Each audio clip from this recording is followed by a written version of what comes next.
Hi everybody, I hope you're all well. Just to shout, to let you know, I have just done a load of cooking. I cooked a massive batch of chili, and those chilies were very strong to the point that I accidentally breathed in some fumes and have been coughing quite a bit. So I have got a bottle of water with me, but I might have to just pause to have a drink and possibly have a cough during the course of this if I have to. I'm sorry if I do. So this is the second video of a series of videos that I am making called Stories in My Soul.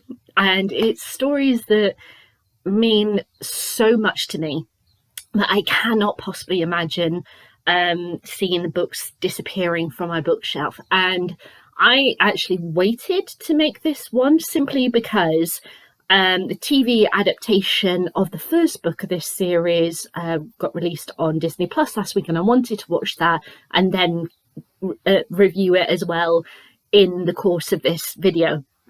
That only a few days before that was released, we got the devastating news that c.j. Sansom, the writer of the Shardlake series, had passed away. He was an incredibly private man. We knew that he'd been ill for some time, but we had no idea what that illness was, the severity of it, none of that. He was very, very private. And obviously, all due respect to him and his family, some people who are known in their field, whether that be writing or science or engineering or films or whatever, some people are very open and want to talk about such things, and some people don't. And c.j. Sansom was very, very private about his life. So all my thoughts are with his family, at this time. And it was a devastating blow. I really, really hope that he got to see an advanced copy of the drama before he passed, because I think that would have been lovely, but obviously I do not know. So, but my thoughts are with his family at this time. So I am going to be talking about the Shardlake series, going to be talking about adaptation and also audiobooks and stuff like that. So I've got all the books here next to me, just bear with me. There we go. The first one being at the bottom, the most recent one being at the top. And when it was announced that CJ had died, it was also announced that he was writing the next Shardlake book called Radcliffe. We'd have no idea if he was still researching it, if he had already started it, as in was only a certain amount of chapters in, if he'd done a full draft, if he was on another draft. We have no idea. The last book came out in 2018, and he very much loved to research. Research was key to his books, so he would take a significant amount of time to research the hell out of his topic, and you can really feel that when you read the books. Just bear me a second. Oh, chilies. I don't know, it's so annoying. So what is the Shardlake series is possibly a question you were asking. So the Shardlake series follows a man called Matthew Shardlake. The first book is 1537 and the last book, Tombland, takes place in 1549. So we are in Tudor England. The first book is when Henry VIII's second wife, Anne Boleyn, has recently been executed, and he is married to Jane Seymour. So we are well into Henry VIII's reign. And just to clarify, he was with his first wife for 24 years before he divorced her to be with Anne Boleyn, and his relationship with Anne Boleyn lasted, if including before marriage, obviously, I think 3 years. So he's been on the throne for a significantly long time, and 1537 is when the dissolution of the monasteries is happening, because basically Henry's got no money. He had a situation that in order to divorce Catherine, in order to be with Anne, he broke from the Church of England, from the church, established his own Church of England, and got married to Anne under the Church of England. So he had money problems, and so was basically dissolving monasteries. He was going, right, I'll take all those goods that you have. Because anyway, we're Church of England now. You're Catholics, so what are you doing? Give me your money. And so many monasteries, churches, he does that, they fell. So you'll see throughout England that there are these destroyed buildings that were once magnificent because of this situation. So that is where we are at.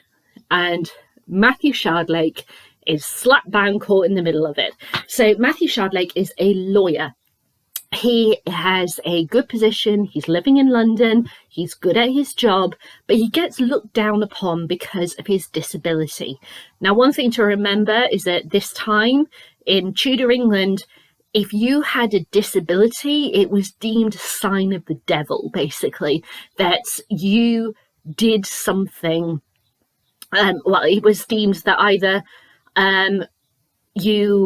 your parents did something incredibly evil to cause you to be deformed, but obviously we would not say that now, but that was what it was referred to then, or you did something bad or going to do something, so God is punishing you.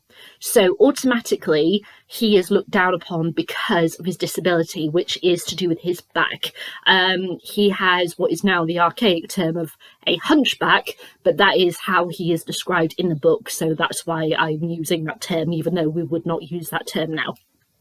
So because of this, he does brilliantly at his job, but he gets paid less than other people. And he has this situation that obviously he serves his king, but he doesn't necessarily agree absolutely with everything that Henry believes and agrees with. So sometimes he has this real conflicting feelings inside of what is right to do versus what is his duty to do. And it could be possible because of his position that he could possibly end up in the Tower if you were to go against his king and be executed. So it was a really scary time in Tudor England, that if you went against the king, you would not live to see the next day. And Thomas Cromwell was Henry VIII's kind of like second-hand man, as it were. He was the one who was sorting out the dissolution of monasteries, etc. And in the books, Thomas calls Matthew to his office and says, look, murders happened at this monastery called in Scansea. Scansea is a completely fictional place, but is described as being on the south coast. So like the right on the edge. So literally you could see like France, not too far away. By the way, the guy who's been murdered is a mate of yours. And obviously Matthew's like, what? A previous acquaintance of his. So Thomas says, look, I need you to be my eyes and ears in this place. I need you to find out who did it. And I need to make sure that the monks and that aren't hiding anything away and such, because we need to take away their goods. It's time for them to be dissolved. So will you go? And obviously Matthew can't say no. This is the king's like right-hand man telling him to go and solve this murder. And so he goes. And it's about him trying to discover who the killer is. And that's the first book. Like I said, and there are several. So we have in order, I'll hold them up. Dissolution, then Dark Fire, then Sovereign, then Revelation. I have to say I really like Revelation. Then we have Heartstone. Ooh, I'm holding these really awkwardly. Then we have Lamentation, and finally we have Tombland.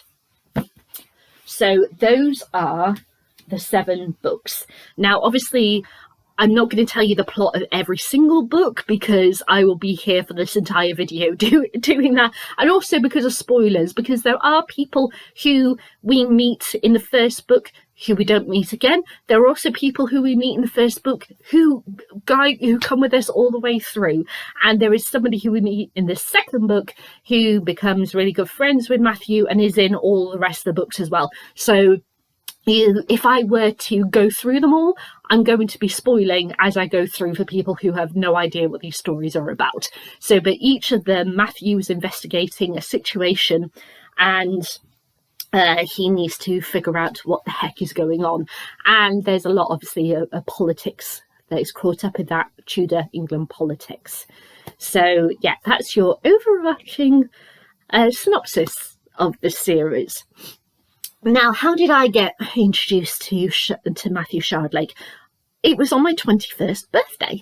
It was 2007, June 2007, and we had a family get-together, and my sister presented me with a package, and I opened it, and it was the first 3 books, and she just said, I think this might be something of interest to you.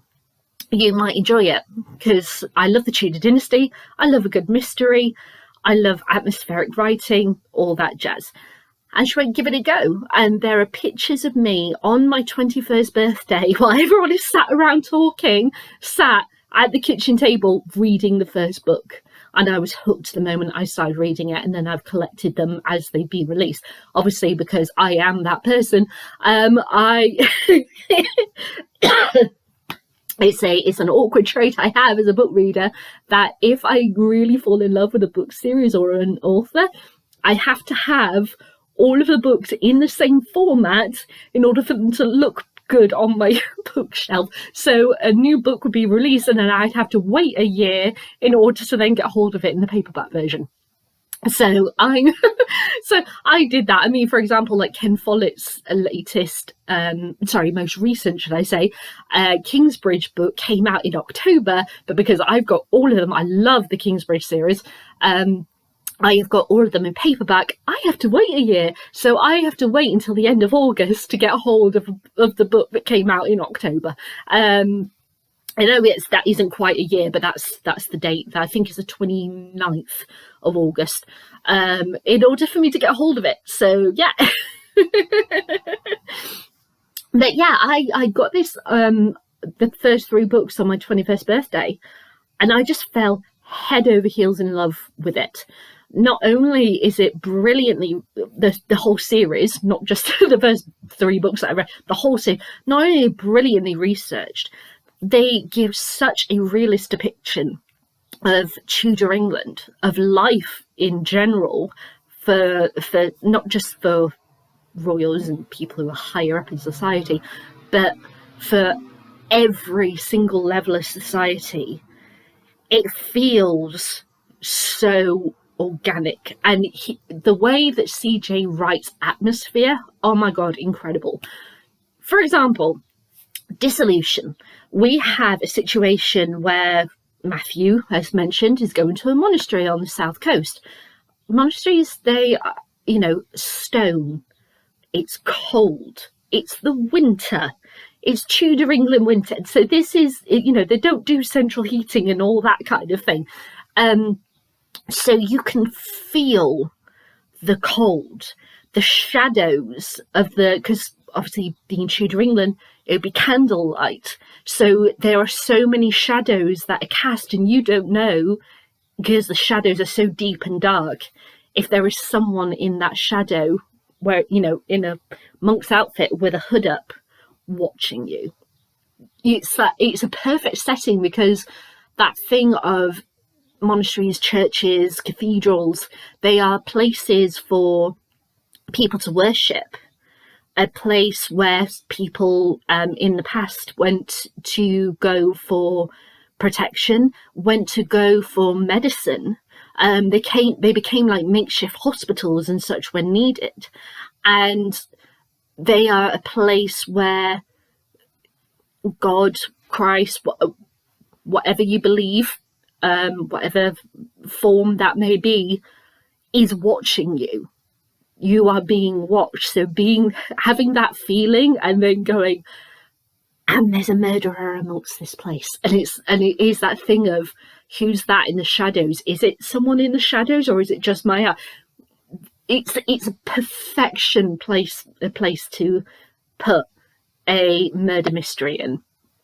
And what I love especially about Matthew, and this is something that Arthur Hughes, who plays him in the drama, which I'll talk about more in a moment, is that thing of his disability, even though it is referred to throughout the books, because obviously, like especially in the first book, he gets affected by the cold, his movement and such, the way he has to hold himself and everything. So he gets referred to throughout the books, but it's just an entity of his life. It's the least interesting thing about him. His mind is so brilliant, and the way that he's able to process things is wonderful. He also has such a compassionate, understanding spirit, and he doesn't allow external factors to affect him, or at least he tries not to. I love that he puts people first so much. Like, there is a situation in one of the later books where we have well, actually, multiple books, we have situations where he is meeting people who are locked up in, like the Tower of London, or in other situations, I don't want to say explicitly because of spoilers, where they have been locked up, and he doesn't treat them as someone who has clearly, for want of a better phrase, because I'm thinking for the language of the time, lost their minds. He doesn't see that. He sees them as people. He tries to talk to them as people. He tries to get to know them. There's one of the stories about a girl who has been taken away for possibly murdering her sibling. And it's almost like he's going, talk to me, tell me what's going on. Can you say anything? And she can't. She just looks at him and such. And it's that silent communication that makes him go, there is something going on here. And he's able to see it because he's taking the time and treating her like a person. Now, of course, religion, because it was such a big part of people's lives in Tudor England, is something that runs through all the books, but especially it's very prominent in the first book. And I love that in that first book, especially, we meet a range of people who have, a range of men, should I say, because it's obviously a monastery, it's going to be men, who have different aspects of their life where the church could have a big impact on. So, for example, there are discussions like, in earlier life, a load of them were soldiers, and of course, being soldiers, they killed people in battle, and it's that fight thing of, I did my duty, I did what I was told was right, but was it right? Was it morally right? Will God forgive me? What my sins? Am I going to hell? This kind of thing. There's also questions about sexuality in this first book, and through other characters in the world of Scansey, I'm not going to say who because obviously spoilers. We get asked other questions about morals and the thing of belief in general.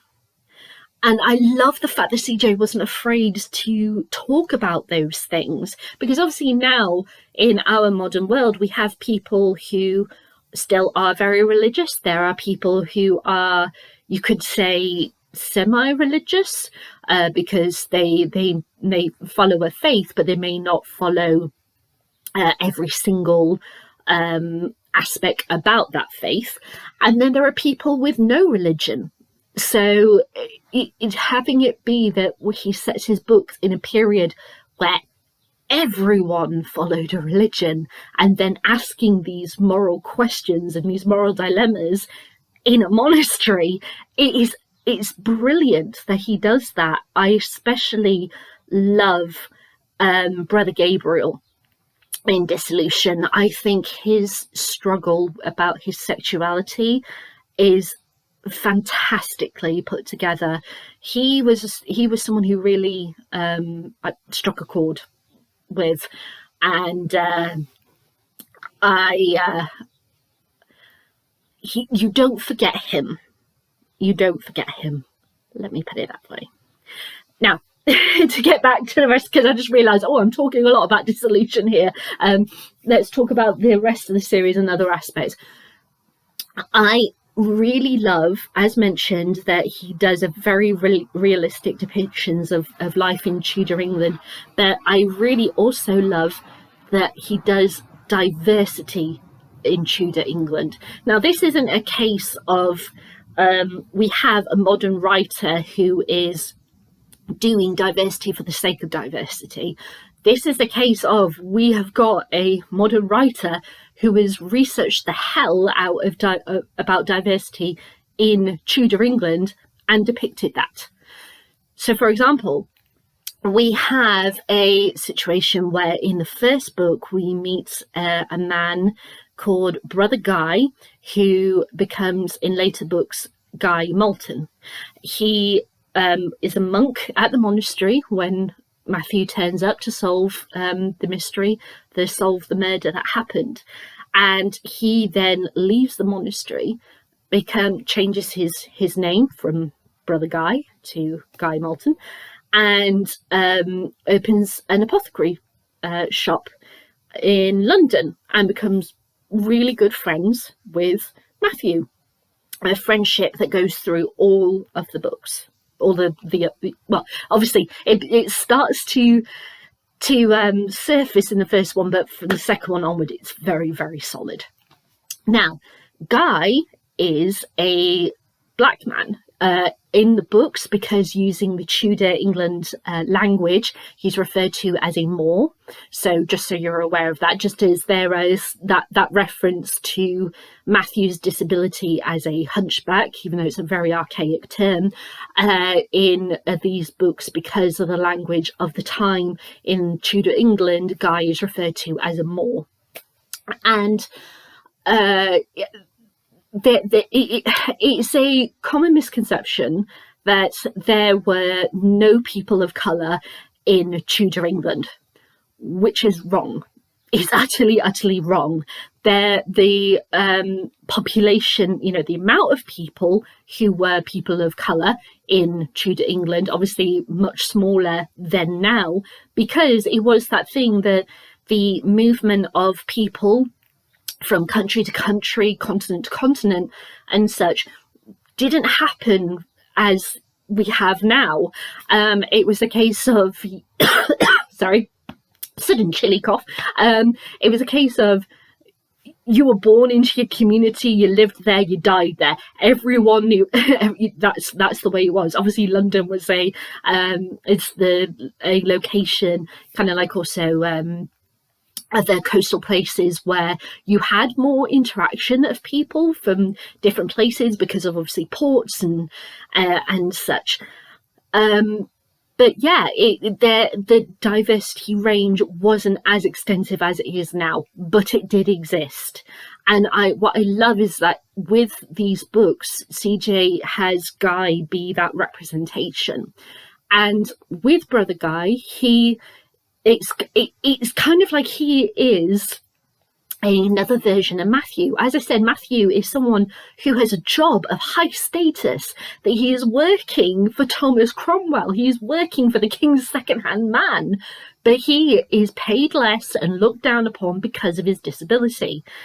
Guy opens an apothecary shop. He's a doctor, a physician, shall I say, a well-respected field to work in, but he is looked down upon and paid less because of the colour of his skin. There are people who don't mind it. There are people who very much mind it, and we see that racial conflict. That's the word I was trying to find. Sorry, I couldn't find the word then. The racial conflicts that happen because of that. And then there are those who are semi-okay with it, in regards to that they will go to him for help, but they will only go to him if they really need help.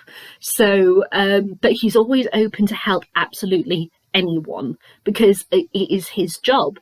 That's what he does. He is a great love for medicine, and he wants to help people. And given that he was a monk, he has this very open heart to help people. It's what he has learned throughout his life, and so he can't break away from that.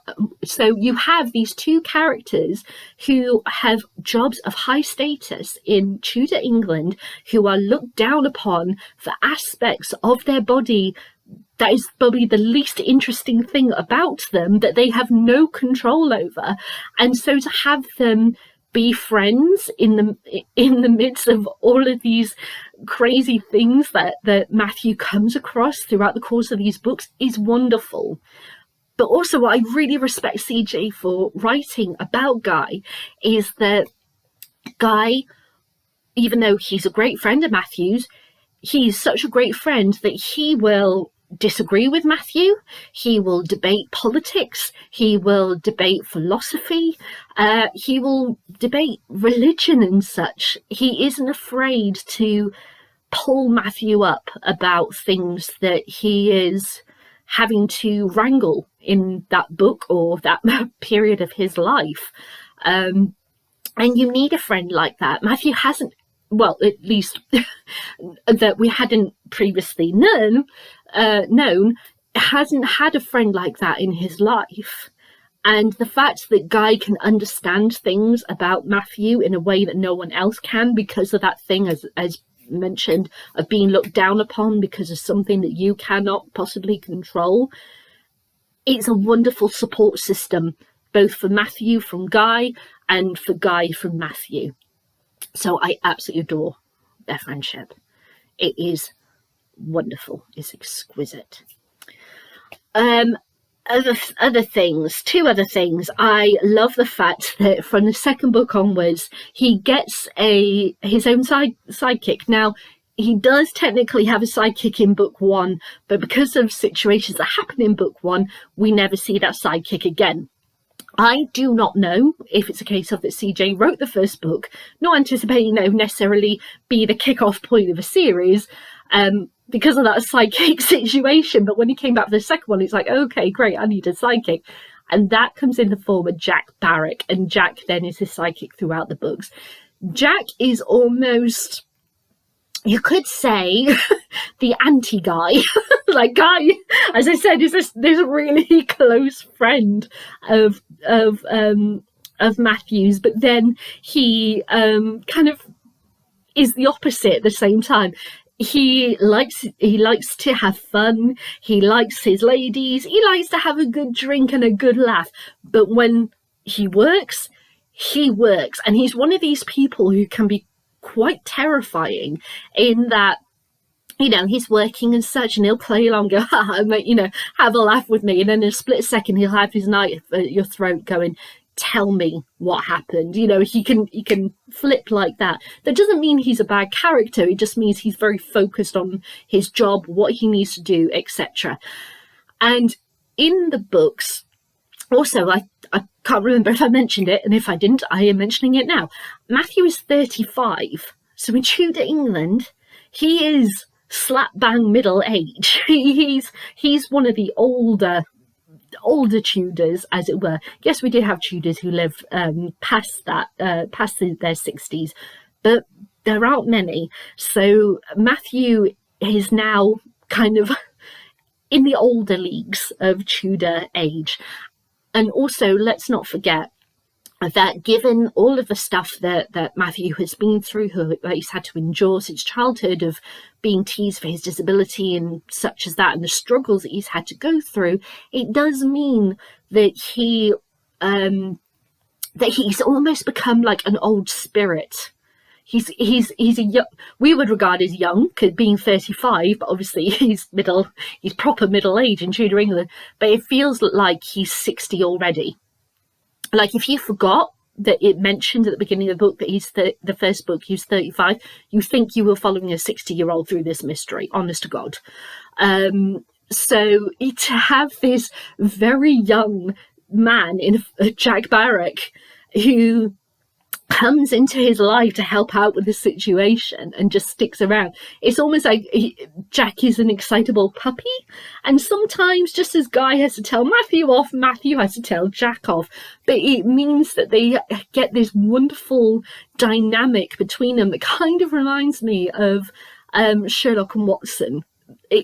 There's some wonderful dynamic between the two of them that just works, and it is absolutely wonderful to play out. And I love the fact that when Jack goes through happiness, through sadness, through utter devastation, Matthew is always there.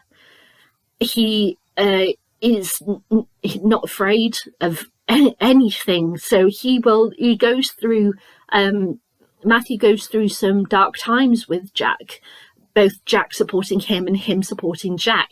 So having these dynamics of helping each other, and also that it's male friendships being depicted in Tudor England, it's just fantastic. I love it. And the other incredible thing is that CJ can write women so well. It's just unbelievable. He reminds me of Ken Follett in so many ways, for the research, the atmospheric writing, the depiction of women, the depiction of all different types of characters of ages and such, of different moral greyness. There is something, I don't know how CJ did it, that he is able to just write these characters and these stories as if it's the easiest thing in the world. It's not. That's the beauty of it. It is so perfect and so realistic.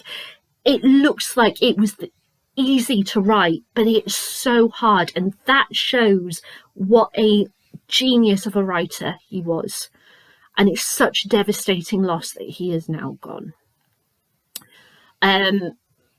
As I was mentioning, and then I went off on a bit of a tangent there, his women, I love the fact that he doesn't just do morally grey men. He does morally grey women as well. Again, all different ages, all different levels of society, and all different ranges of mental health, as we would refer to it now. It's extraordinary. I cannot put the words specifically to say how incredible he writes women. I've not come across a male writer who can write women so well. And as I said, that's me as a fan of like Ken Follett and such. It's really, really difficult, I think, to write, especially so focused that he is on the women in his stories, to write of a different gender than your own. It's not just a thing of male authors not able to write female authors. It can be the other way around as well. You know, it doesn't, or you know, various other genders as well. It's not just a thing of I'm trying to think of the way to phrase it. Some writers, you can tell, don't understand, and so it almost feels like the opposite of the gender, or other gender should say, almost alien to the, and as that gender you read it and you go, what, I would never say that. I would never do that. I would never think that. I would never wear that. So it can be really jarring. But I think with CJ especially is that I think he treats all of his characters in the same way, in that he sees them as souls, as people before gender, if that makes sense. It's an extraordinary talent to have, and especially going through the books, as I said, morally grey women. Oh, he is exceptional at writing them. He's exceptional. What else did I want to say? Oh yes. So right, this is my second time filming this because I broke down crying twice during the first time, and I've just thought of something that I wanted to say and I'm instantly tearing up. So if I start crying, I thought I could get away with filming this without crying because of this second take, but it is what it is. Now, the last book, Tombland, was published in 2018. That book truly terrified me because I thought we were going to lose Matthew at one point, and I was really preparing myself to have to lose him. Slight spoiler alert, we didn't lose him, thank God. But a change happened. Oh my God, stop it. A change happened. And a new role came into Matthew's life, which was the most wonderful thing. And the fact that it was something that he never thought would happen to him, that he never contemplated could enter his life, and it was because of a woman. It was so special, that ending of Tombland, and it makes me emotional more now. The fact that even though we know there was another book, we know it's called Radcliffe. As I said, we may never see it. We don't know how far he got with it. If that's that final moment is the last image I have of Matthew and his life going forward, I'm happy with that. I'm really happy with that. He's so important to me. I don't know why he's so important, but he is a good man with a wonderful heart and soul, he just came into my life unexpectedly because my sister went, you might be interested in this, because I love Tudor England history. I always have. And to meet a friend in that time period that I never knew I would meet, and to know that he's happy at the end of Tombland, that means the world to me. If we do get to read Radcliffe in whatever form it takes, I really hope that everything is okay. I don't want to see that new role ripped apart for him. But he means the world to me. And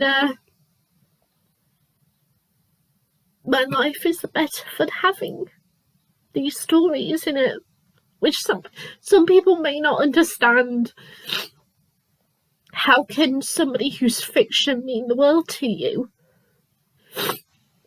But we as book readers, we open our hearts and our souls to people, because no one should be ignored. And it's so true what George R. R. Martin said, that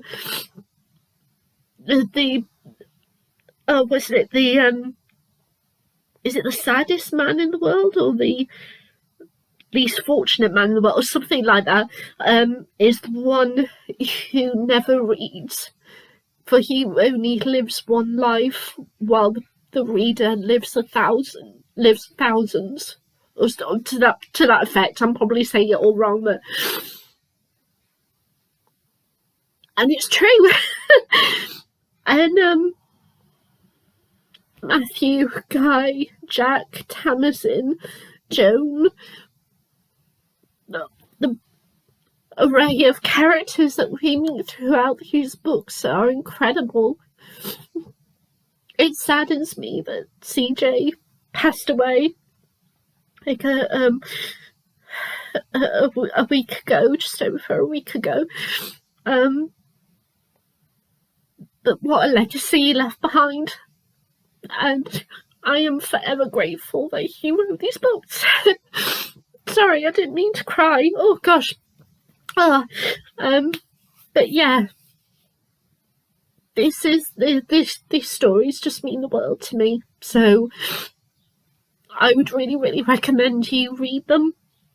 If you want to, give them a go. Go for the first one, Dissolution, see how you feel. And if you do come to read the books, or you have already read the books, please leave me a comment, let me know, let's have a chat about it.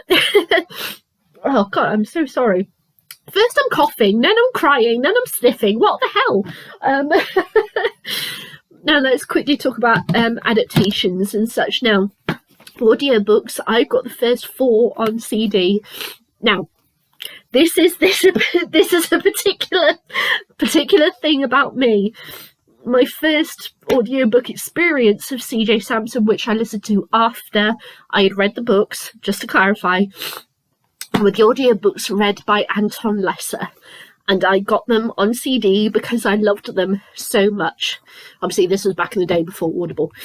Anton is an incredible reader of these books. After the 4th one, he stopped doing them, and I was like, no! And someone else took over. That other person, his name has completely fallen out of my mind, also did the audiobooks for all the previous ones. So if you look for the audiobooks now, I think you only find that other person's versions, not Anton's. So because it's not Anton's, I haven't listened to any of the other audiobooks, because I'm like, Anton was my first audiobook version of this series, so he's the one I'm gonna listen to. So I have got the first 4 with Anton reading them, and he is incredible as reading these. But all of the books are available. As I said, if you want to check out the audiobooks, do. But I just like, I love me Anton ones. I'm sorry, I can't. There are also 6 BBC radio dramas. There are 5 here in my hands because the 6th one was only available digitally, so I've only got the 5 on CD, but there are 6, obviously covering the first 6 books. Each of these dramas are 2 hours long, and Jason Watkins plays Matthew in them. They are all brilliantly done. I really recommend the radio plays if you want to have a dramatic version that isn't the recent TV series. Then try out the BBC radio dramas. Really high quality. As I said, they only did the first 6 because then they lost the rights to be able to make them. They gained the rights to be able to make Disillusion into a TV drama, but then that fell apart. Kenneth Branagh was going to play Matthew, It fell apart. As I said, they carried on doing the radio series, and then they lost the rights, so they aren't able to do Tombland. That was it. Sorry, the title just completely fell out of my head then, that split second. They weren't able to make Tombland into a radio drama, so that's why. But I will include the Audible link to all of them down below, because there's a collection of them. So if you want to check out the radio dramas, I will include the link in the description for you. Now let's talk about the TV series. So, as mentioned, a TV series launched last Wednesday on Disney Plus, and it's adaptation of the first book. I really liked it. As someone who is a real big fan of the books, I really liked it. Now, it's a situation of the Harry Potter books versus the Harry Potter films. This is an adaptation. There are some things that are just generally novelistic that will not work on the screen, and vice versa. But I will say, I think they held really truthful, or as truthful as possible, to the original source material. So even though there are things that they have changed, I respect those changes, and also they had obviously a budget limitation. I'm making that very, very clear, because especially if we think about one certain character, not going to say who because of spoilers, but they have a very, how do I describe this? A very memorable final chapter. And they just did something very, very, very different in the TV drama.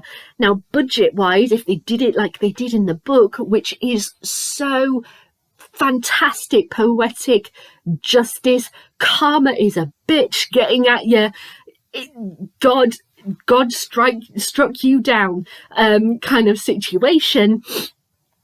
If they had the budget to do it, it would have cost a lot of money, but clearly they didn't have that, so they decided to take another route.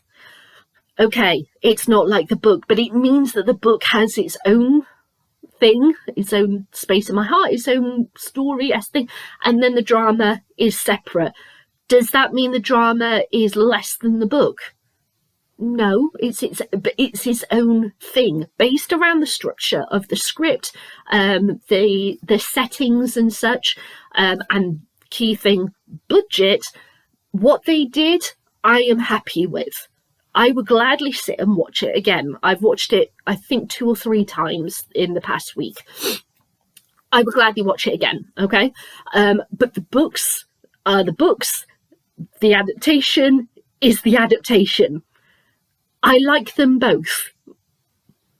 So there are some people who very, very, very much don't like the drama because of changes that happen.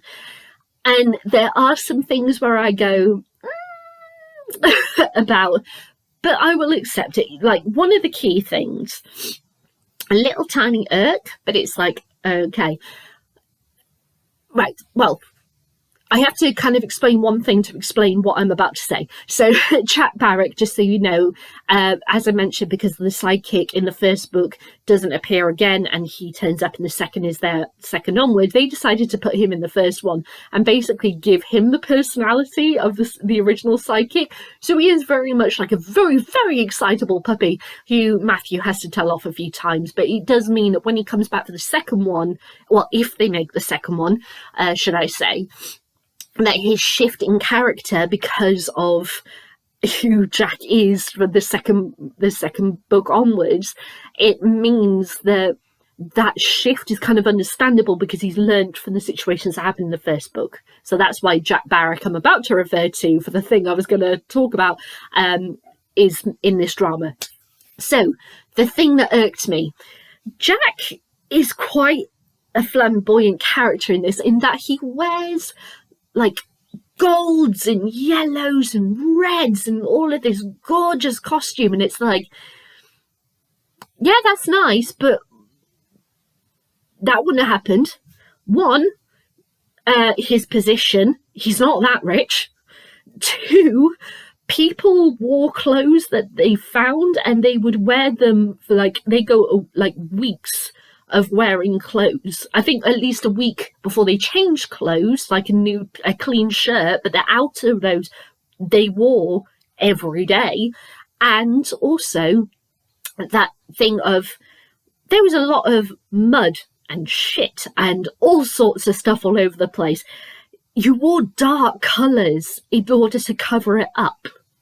So for him to be walking around wearing like bright reds and golds and blues and all that lot, it's like, yeah, okay, I get what you're doing, what you're trying to express through the costume, but let's be realistic. Why do you think other dramas of the time of people wearing browns and greys and blacks and wool and stuff like? Because let's not forget, this is meant to be winter. Let's put some perspective on that kind of thing. It is too clean. It is too clean. There's not enough muck and dirt and all that lot. Okay, I will give them that. And it got filmed in Austria and I think Hungary. So the architecture is not like English monasteries, the Tudor period. I've said it. The architecture is not right. But did that bother me? No. It was just irks. It was, things like that. The one character that they really did dirty, though, that I will flag up is Brother Gabriel. As previously mentioned, his battle with himself about his sexuality is a big thing of his character, and I think the script writers were possibly, or the producers and that, were a little bit afraid of talking too much about gay monks in monastery in Tudor England, so they really brought that back, which is such a shame because of it being so important. But as I said, adaptation is adaptation. The books are there. I still like them both, but the book is more has so much more questions about morals and religion and such than the TV adaptation.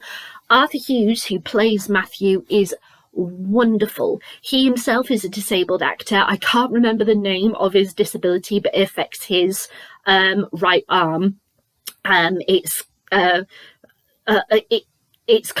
sort of it affects like his joint, so it's like his arm is almost like twisted like that, and he doesn't have a thumb on his right hand, so and that is on display. That is on display. It's the first shot of that we see of him washing himself, so we see his disability, and as mentioned, Arthur Hughes says that it is the least interesting thing about him, and as time goes on, you don't notice the disability, but it's always on display. It's always there because it's about him as a character. That's the key, him investigating. But I really love that Arthur Hughes is a disabled actor whose disability was on display, as well as obviously the prosthetics and such that he had on his back in order to depict Matthew's disability. It wasn't like hidden away, which is wonderful. I got to see Arthur play Richard III at the RSC in 2022. He was sensational. He is the first actor in the UK. I don't know if this is worldwide, but at least in the UK, he's the first disabled actor ever to play Richard III. And my God, he blew that role out of the water. He was so good. And when it got announced, like right after I saw him in Richard III, that he was playing Matthew, I was over the moon. I could not believe my luck that I had just seen him do that and then go, he's going to be Matthew. I was so excited and I loved him. Absolutely loved him as Matthew. Yes, again, adaptation. He seemed a little bit more focused on the, getting the murderer than Matthew is. Not to say that he's not focused, but because of the questions about philosophy and religion and such become key kind of things that he listens to and looks out for in it. You have that tug of war in a sense in his mind, but they didn't really do that in this. And also what What is a shame is that his relationship with Brother Guy wasn't really explored, because what they wanted to do was establish his relationship with Jack, so that going forward, if they do have further adaptations to do, that they have that friendship tied down, done. So if they do come back with the adaptation of the second book, Dark Fire, that I really hope they spend that time sorting out his relationship with Brother Guy. So yeah, so overall, okay, it had some issues compared to the book, but it was well acted, it was well put together.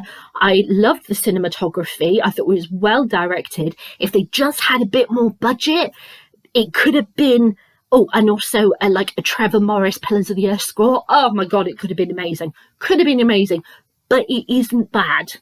It isn't bad at all. So if you want to give the drama a go, I say give it a go.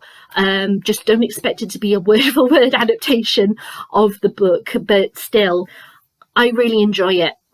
I really, really enjoy it. So there we go. I am going to stop there now because I've been going on nearly an hour talking about c.j. Sansom, the Shardlake series, how it lives in my heart, my soul, how I love Matthew and the adaptations. I really, really hope that you enjoyed this.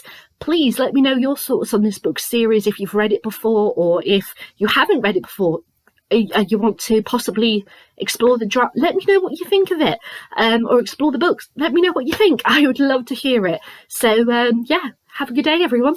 See you later.